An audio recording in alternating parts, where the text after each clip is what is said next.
100 Children, 100 Stones by Candy Floss Consumer. Chapter 2.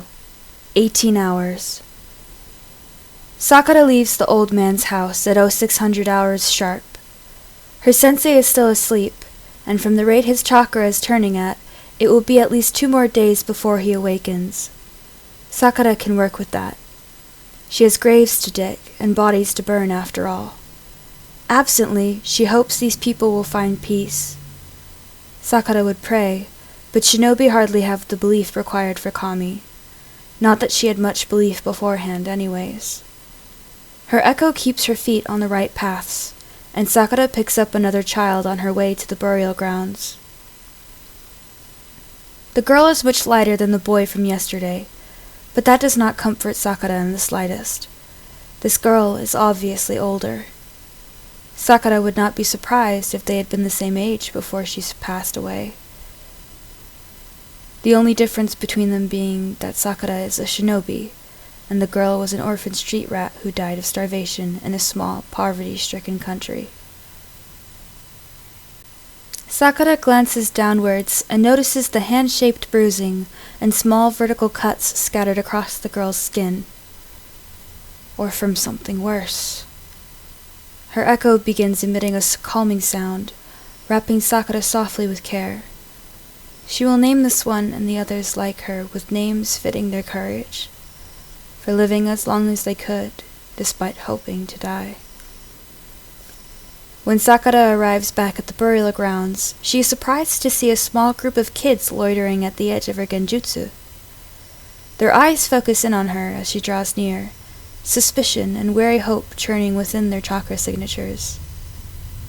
Sakura releases the genjutsu with a spike of chakra, and the ashioto immediately turn their attention from her to the rows of bodies. There are 5 rows, numbering 25 in the first 4 and 2 in the last. She knows that the collection of corpses will only increase. The boy she carried yesterday lies in the shortest row, and it is next to him that she lays down the tora, with gentleness and care. A flower flutters down from the sky, and Sakura receives the offering with cupped hands.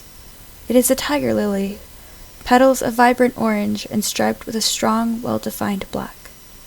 She takes it for what it is and places the flower onto the girl's mouth, parting her lips so that the blossom is cradled there.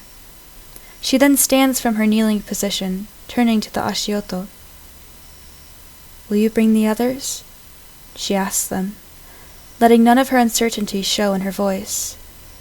A girl with soft blue hair and sharp eyes nods to her, taking a step forward. Sakura assigns her the role of leader within her mind. "Amya," the girl introduces herself. Black rain.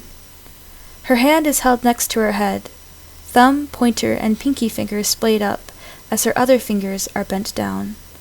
Sakura idly wonders if the girl chose the name for herself, or if she is named after what chases thousands from the islands, because that hand sign is island native, and Sakura would be a fool not to return it. "Sakura." She trusts the girl with her name as a reply, lifting her left hand to receive the greeting she has been given. Amya calls the others to her with a sharp dialect. Sakura can almost call it familiar. Amya gives the other ashioto some sort of direction, and then they all leave, splitting into groups and looking to take the town by sectors. Sakura's echo wonders how many more have been lost to these years of avoidance. Wave must have been well and truly alone to have fallen into this state, and this observation forces Sakura to question what right she has to bury these dead. But as soon as the question arises, she quashes it, asking her echo to place it deeply into her room of unwanted things. She has better things to do than to think so much that all she does is sit around and act useless. She always has. Ignorance is no longer her answer, however, and so she will continue. Now that she has help, Sakura can make use of her extra time. She makes several more trips to the seaside, taking with her an old and rusted bucket to fill with shells and driftwood. It is a rusted thing, but it has a wide ovular bottom and high sides with bamboo-covered handles, and Sakura is grateful for it. When her sensei awakens, her time to braid the dead will shorten, as her time is taken up by training.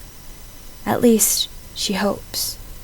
For now, she would keep working under that assumption. The bucket is useful for all of its faults, and Sakura has a good amount of each item before the ashioto return. They raise brows at the piles, but after a short bark from Amiya, they quickly set to work. Amiya herself heads straight to Sakura, holding 2 bushels of twine grass. Sakura takes in a short breath. "How did you get this?" Sakura asks as she takes them into her arms. But she is not really asking. It is more of an exclamation of wonder than something that demands an answer. Amiya nods toward the general entrance of the burial grounds with a grunt. Then she leaves to help the other ashioto. Sakura's head snaps in the given direction, and she can hardly believe that she didn't notice the old man's signature. Her echo gently reminds her of her purpose, and tightly locked signatures she had maintained for this mission, so Sakura forgives herself a little. She sets the bushels next to the mound of dry grass, then she turns and walks over to the old man, or, well, Tazuna. She supposes that the old builder has earned the use of his name, despite her first impression of him. "Did you follow them?" Sakura assumes, though she does suspect that is not exactly the full answer. Tazuna throws her a wry look, pushing his glasses up his nose out of habit. "When a foreign, pink-haired ninja brat starts carting dead bodies out of town, everybody is going to notice. They won't stop you, but they'll sure notice. Just had to ask that geezer Arata." Tazuna takes a breath. "Tsunami's worried about you."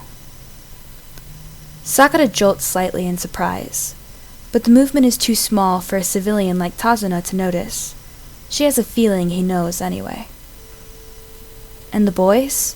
Sakura inquired further, walking back to the dry grass, driftwood, and bushels of twine. Tazuna follows her as she goes, his shoulders hunching slightly. Tazuna pauses awkwardly. "They haven't mentioned anything to me." Sakura scoffs internally. Too busy training, she bet. Or maybe too busy forgetting about her existence. She shakes her head and methodically rips open the bushels. Afterward, Sakura quickly begins weaving them into circlets with bits of dry grass and driftwood.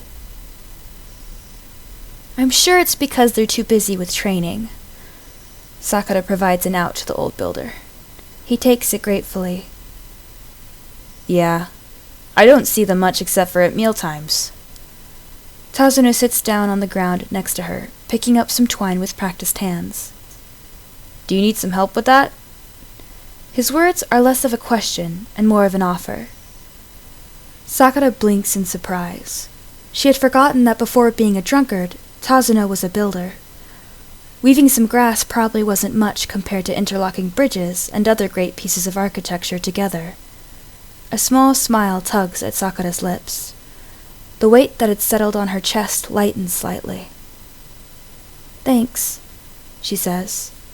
Tazuna nods and eyes her technique for a moment before mimicking it with startling ease. Sakura doesn't pay that fact much mind, however. She's more grateful that, unlike yesterday, Sakura doesn't have to complete her self-assigned task on her own.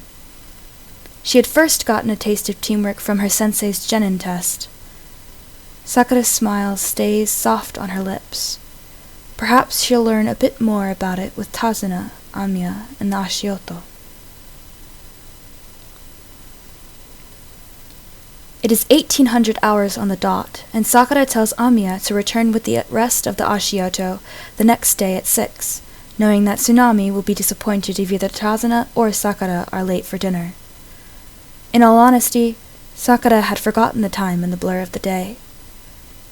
Together, she and Tazuna had finished the majority of the circlet pyres, placing them gently and carefully on the crown of each body's head. Amiya and the ashioto had also finished bringing in the dead. Sakura dearly hopes there will not be any more in the morning.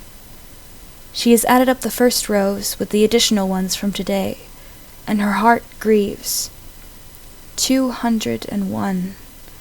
83 are children, 12 are teenagers, and the rest are adults. Sakura was given 13 more flowers, and each rests like a decorated gown in the mouths of 13 of the lost. Sakura is unashamed to admit that she cried, but only Tazuna and the ashioto were privy to her break in demeanor. And as far as her echo is concerned, there is only one more person in the hidden nations worthy of the same sight. Sakura lets Tazuna lead them back to his home. He enters through the front door with bluster and a loud voice, but Sakura knows that it is for her benefit. It allows Sakura to slip up the stairs and take a quick shower in privacy as she did the day before.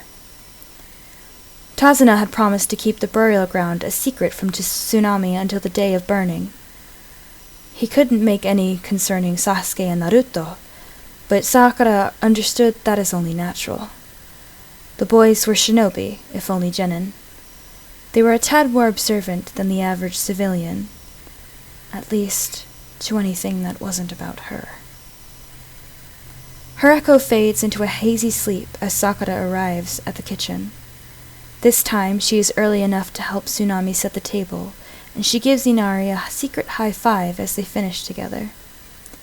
It is a reminiscent grain of happier times, but Sakura cannot bear to let go of it until the moments are well and truly over. Everyone is seated and served, but this time Tsunami does not ask Sakura about where she's been. Instead, she murmurs a quiet thanks and directs the conversation to the boys and her day of work.